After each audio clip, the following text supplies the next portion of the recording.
എന്താണ് ഞാൻ നിങ്ങൾ പറഞ്ഞ അറിയാൻ ചോദിക്കാണ്ട് ചോദിച്ചു അല്ല എന്നോട് കാണുന്നു കാണുന്നുണ്ട്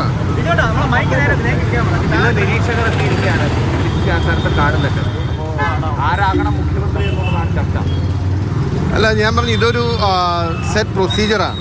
കാലങ്ങളായി കോൺഗ്രസ് പാർട്ടിയിൽ നടക്കുന്ന ഒരു ഇതാണ്. തെരഞ്ഞെടുപ്പ് ജയിച്ചു വന്നാൽ തിരഞ്ഞെടുക്കപ്പെട്ട MLA-മാരുടെ അഭിപ്രായം തേടുക എന്നുള്ളത് ഹൈക്കമാൻഡ് അയക്കുന്ന നിരീക്ഷകർ അവരുടെ അഭിപ്രായം തേടുക എന്നുള്ള നോർമൽ പ്രോസസ്സാണ്. അതിൻ്റെ അകത്ത് ഈ ഇത്ര വലിയ ആകാംക്ഷയുടെ കാര്യമാണെന്ന് എനിക്ക് തോന്നുന്നില്ല. ഇതൊരു ദേശീയ പാർട്ടി എന്ന നിലയിൽ എത്രയോ കാലമായി നമ്മൾ ഇത് ചെയ്യുന്നൊരു പ്രോസസ്സാണ്. അവരുടെ അഭിപ്രായം തേടും. ഞങ്ങളെല്ലാവരും പോകും, കാണും, ഒറ്റയ്ക്ക് കാണും. സാധാരണ ഇതിൽ അങ്ങനെ തന്നെയാണ്. ഒറ്റയ്ക്ക് കണ്ട അഭിപ്രായം ചോദിക്കും, പറയാനുള്ള കാര്യം അവിടെ പറയും, അവരെ നോട്ട് ചെയ്യും, അവർ ഹൈക്കമാൻഡിനെ അറിയിക്കും. ഹൈക്കമാൻഡ് നേതാക്കന്മാരുടെ അഭിപ്രായം മനസ്സിലാക്കും എന്നാണ് ഞാൻ അറിഞ്ഞിട്ടുള്ളത്. അപ്പോൾ അത് വെച്ച് അവരൊരു തീരുമാനം എടുക്കും. അതാണ് പാർട്ടി തീരുമാനം.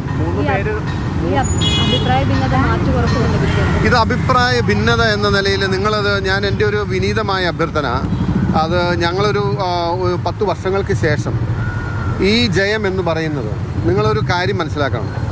UDF-ൻ്റെ ജയം, കോൺഗ്രസിൻ്റെ ജയം എന്ന് പറയുന്നത് ആയിരക്കണക്കിന് കോൺഗ്രസ് പ്രവർത്തകരുടെയും യൂത്ത് കോൺഗ്രസ് KSU പ്രവർത്തകരുടെയും ഒക്കെ കഠിനാധ്വാനത്തിൻ്റെയും സഹനത്തിൻ്റെയും ത്യാഗത്തിൻ്റെയും പോരാട്ടത്തിൻ്റെയും വിജയമാണ്.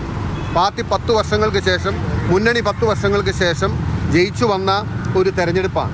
എല്ലാവരും വലിയ അപ്പം ഞാൻ പറഞ്ഞ മാധ്യമങ്ങളാണെങ്കിലും ഇതിൻ്റെ അകത്ത് വലിയൊരു ആശയക്കുഴപ്പമുണ്ട്, വലിയൊരു ഭിന്നതയുണ്ട് എന്ന നിലയിൽ അങ്ങനെ നിങ്ങളൊരു അന്തരീക്ഷം സൃഷ്ടിക്കുന്നത് ശരിയല്ല.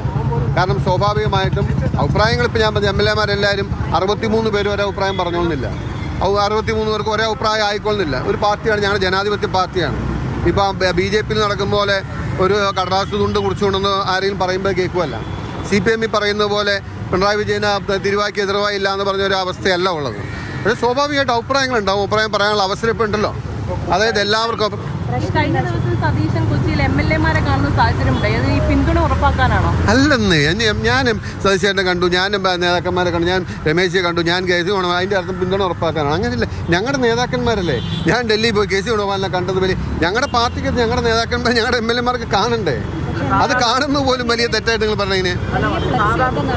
സാധാരണ രീതിയിൽ MLA-മാരിൽ തന്നെയാണ് മുഖ്യമന്ത്രിയായിട്ട് വരിക. പക്ഷേ ഇത്തവണ ഇപ്പോൾ പറഞ്ഞു കേൾക്കുന്നത് കേസ് മുഖ്യമന്ത്രി സ്ഥാനത്തേക്ക് MP-മാർ മത്സരിക്കേണ്ടത് തീരുമാനമെടുത്തതാണ്.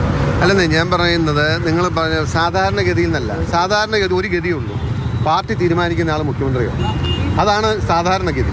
അല്ലാണ്ട് അതിൻ്റെ വേറെ യാതൊരു സാധാരണഗതിയില്ല.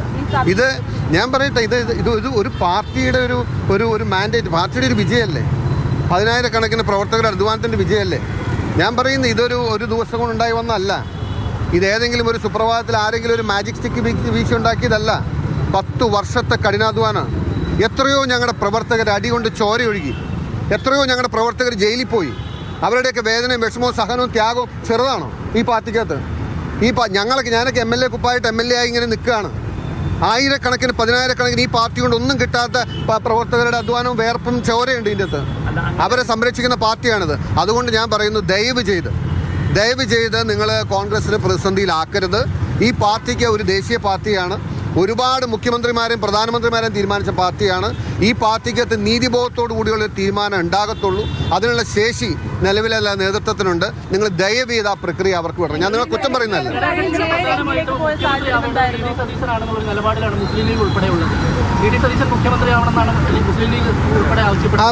അവരെ എനിക്കറിയില്ല എവിടെയാണ്. ഞാൻ ചോദിക്കട്ടെ, അത് മുസ്ലിം ലീഗൊക്കെ ഞാൻ പറയണേ, മുസ്ലിം ലീഗ് എന്ന് പറഞ്ഞാൽ UDF-ൻ്റെ നട്ടെല്ലാണ്. എപ്പോഴൊക്കെ UDF-നോ അല്ലെങ്കിൽ ഈവൻ കോൺഗ്രസിനോ പ്രതിസന്ധി ഉണ്ടായിട്ടുണ്ട്, അപ്പോഴൊക്കെ ആ UDF-ൻ്റെ കെട്ടുറപ്പിന് വേണ്ടി മുന്നിട്ടിറങ്ങി പ്രവർത്തിച്ചിട്ടുള്ളതാണ്. മുസ്ലിം ലീഗിന് എപ്പോഴൊക്കെ മുസ്ലിം ലീഗിനെ ഈ തെരുവിൽ ആക്രമിക്കപ്പെട്ടിട്ടുണ്ടോ അല്ലെങ്കിൽ മുസ്ലിം ലീഗിനെതിരെ രാഷ്ട്രീയ ആക്രമണം ഉണ്ടായിട്ടുണ്ടോ, അപ്പോഴൊക്കെ മുസ്ലിം ലീഗിൻ്റെ നേതാക്കന്മാർക്കും പ്രതിരോധം തീർത്ത പാർട്ടിയാണ് കോൺഗ്രസ്. രണ്ടുപേരും സഹോദരങ്ങളെ പോലെ അത്ര ഐക്യത്തിലും ഇഴയടുപ്പത്തിലും പോകുന്ന പാർട്ടിയാണ്. അവരെന്തെങ്കിലും ഞാൻ ചെയ്യട്ടെ, മുസ്ലിം ലീഗിൻ്റെ നിയമസഭാ കക്ഷി നേതാവ് ഇന്ന ആളാകണമെന്ന് കോൺഗ്രസ് പറയുമോ? കേരള കോൺഗ്രസിൻ്റെ നിയമസഭാ കക്ഷി നേതാവ് ഇന്ന ആളാകണമെന്നാണ് ഞങ്ങളുടെ താല്പര്യം എന്ന് കോൺഗ്രസ് ആരോടും പറയൂ? അല്ലെങ്കിൽ RSPയുടെ നേതാവ് ഇന്ന ആളാകണം, RSPയുടെ മന്ത്രി ഇന്ന ആളാകണം, കേരള കോൺഗ്രസിൽ നിന്ന് മന്ത്രി ഇന്ന ആളാവുന്നതാണ് നല്ലത്, മുസ്ലിം ലീഗിൽ നിന്ന് അങ്ങനെ ആരും പറയുമോ? അങ്ങനെ പറഞ്ഞിട്ട് ഡോണ്ട് മേക്ക് കൺഫ്യൂഷൻസ്. അത് ഞാൻ പറയുന്ന ഞാൻ ആശയവിനിമയങ്ങൾ ഒരു UDF ഒരു മുന്നണി സംവിധാനത്തിൽ നടത്തുന്നതിന് നിങ്ങളതിനെ തെറ്റായി വ്യാഖ്യാനിക്കരുത്, തെറ്റായൊരു ചിത്രം കൊടുക്കരുത്. ഞാൻ പറഞ്ഞില്ലേ, ഈ വിജയം എന്ന് പറയുന്നത് ആരും മറക്കരുത്. ഇത് പാർട്ടിയുടെ വിജയമാണ്, ഇത് മുന്നണിയുടെ വിജയമാണ്. ആ വിജയത്തിൻ്റെ മാറ്റ് കുറയ്ക്കുന്ന ഒരു നടപടി ആരുടെ ഭാഗത്തുനിന്നുണ്ടായിരുന്നു? പാർട്ടി സ്നേഹമുണ്ട് എന്ന് പറഞ്ഞാൽ പ്രകടിപ്പിക്കേണ്ട സമയം എപ്പോഴാണ്? പാർട്ടിക്ക് പോറലേക്കാതെ, പാർട്ടിക്ക് വേദന ഉണ്ടാകാതെ, പാർട്ടിക്ക് പ്രയാസം ഉണ്ടാകാതെ തീരുമാനമെടുക്കാൻ നേതൃത്വത്തെ അനുവദിക്കുക എന്നുള്ളതാണ്. ഞാൻ പറഞ്ഞത് സ്വാഭാവികമായിട്ടും ഒരു ജനാധിപത്യ സംവിധാനം, ജനാധിപത്യ പാർട്ടി എന്ന നിലയിൽ ഏറ്റവും നീതിയുക്തമായ ജനാധിപത്യപരമായ തീരുമാനമേ ഉണ്ടാകത്തുള്ളൂ എന്ന ഉറച്ച വിശ്വാസം ഞങ്ങൾക്കുണ്ട്. അതുകൊണ്ട് കോൺഗ്രസിന് ഒരു പ്രതിസന്ധി കാര്യമുണ്ടാവില്ല. ഞാൻ പറഞ്ഞില്ലേ, അവർ അഭിപ്രായങ്ങൾ ഞങ്ങൾ അങ്ങോട്ടും ഇങ്ങോട്ടും ഒക്കെ ഷെയർ ചെയ്യാറുണ്ടല്ലോ, എന്തോരം കാര്യങ്ങളുണ്ട്. പക്ഷേ ഇതിൻ്റെ അകത്തെല്ലാം നമ്മൾ ഫോളോ ചെയ്യുന്ന ഒരു പ്രോട്ടോക്കോളുണ്ട്. ആ പ്രോട്ടോക്കോൾ ആരും ഒരു ലക്ഷ്മണരേഖയുണ്ട്. ആ ലക്ഷ്മണരേഖ ആരും ക്രോസ് ചെയ്യാറില്ല, ക്രോസ് ചെയ്യത്തില്ല. അത് രാഷ്ട്രീയ മര്യാദയാണ് അങ്ങോട്ടും ഇങ്ങോട്ടും കാണിക്കുന്നത്. Okay, more than sufficient. More than sufficient. Yeah, of course. അല്ല, ഓഫ് കോഴ്സ്. ഐ മീൻ, അദ്ദേഹം പ്രതിപക്ഷ നേതാവല്ലേ, അദ്ദേഹത്തിന് പ്രതിപക്ഷ നേതാവ് ദൗത്യമില്ലേ? അദ്ദേഹം നിർവഹിച്ചിട്ടുണ്ട്. സംശയം. He has done his job very well. Okay, thank you.